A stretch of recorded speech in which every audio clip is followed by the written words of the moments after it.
नमस्ते दोस्तों, डर की सच्ची दास्तान में एक नई कहानी के साथ आपका फिर से बहुत बहुत स्वागत है। उम्मीद है आपको मेरी कहानियां अच्छी लग रही होंगी। अच्छी लग रही है तो मेरे चैनल को जरूर सब्सक्राइब करें और कमेंट कर बताएं। अगर आपके पास कोई ऐसी कहानी हो तो आप हमसे शेयर भी कर सकते हैं। तो चलिए आज की कहानी में आगे बढ़ते हैं और एक दिवाली के खौफनाक रात की बात करते हैं।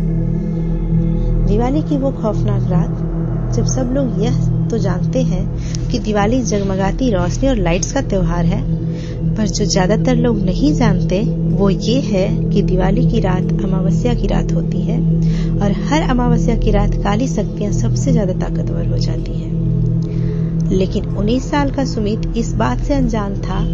वह अपने दोस्त विजय के साथ दिवाली की रात सड़क पर घूम रहा था।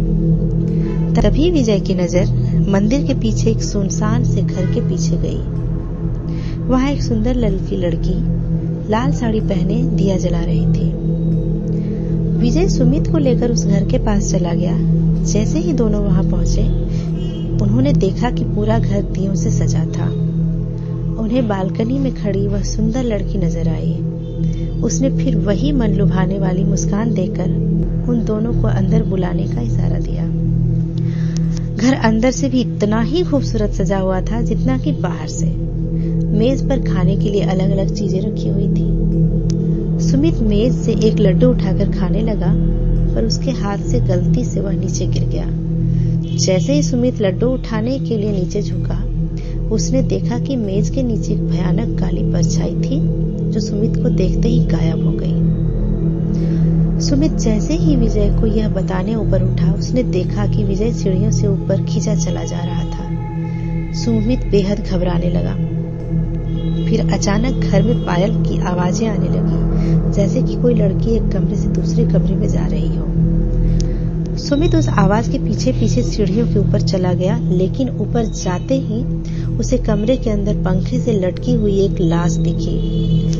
सुमित उस लाश का चेहरा देखकर बुरी तरह कांपने लगा, क्योंकि वो किसी और की नहीं बल्कि विजय की ही लाश थी। सुमित डरते डरते पीछे मुड़ा तो उसके ठीक सामने वही सुंदर लड़की खड़ी थी जो उसे देखकर मुस्कुरा रही थी।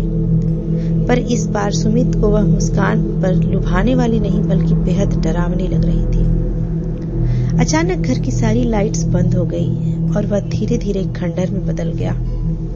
वह लड़की अब भी सुमित को देखकर मुस्कुरा रही थी।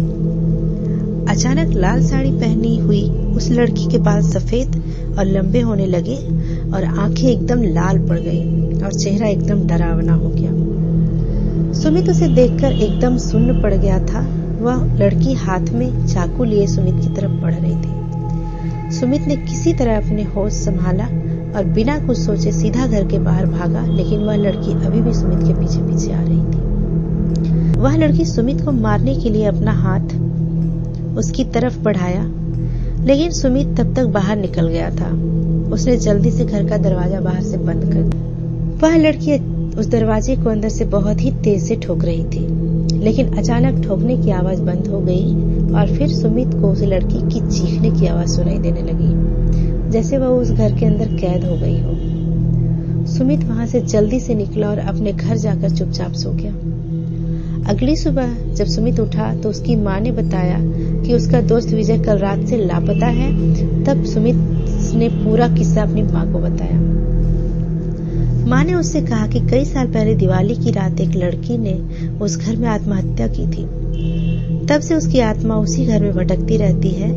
किसी को कभी नहीं पता चल पाया कि उसने आत्महत्या क्यों की थी और उस घर में कोई भी नहीं जाता। यह बात सुनकर सुमित पूरी तरह हिल गया, पर यह यकीन नहीं करना चाहता था कि जो भी उसके साथ हुआ वह एक पूरा सपना था। पर उस रात के बाद उसका दोस्त विजय कभी वापस नहीं आया। सुमित को आज भी दिवाली की वो खौफनाक रात और उस लड़की की भयानक चीखें रोने की याद आती है। दोस्तों, ये एक दिवाली की रात की कहानी थी। दिवाली की रात रोशनी से जितनी जगमगाती होती है उतनी ही खौफनाक भी होती है। तो ये कहानी आपको कैसी लगी कमेंट कर जरूर बताएं। हमें आपके कमेंट का इंतजार रहेगा। फिर मिलते हैं एक नए दास्तान के साथ अगले अंक में।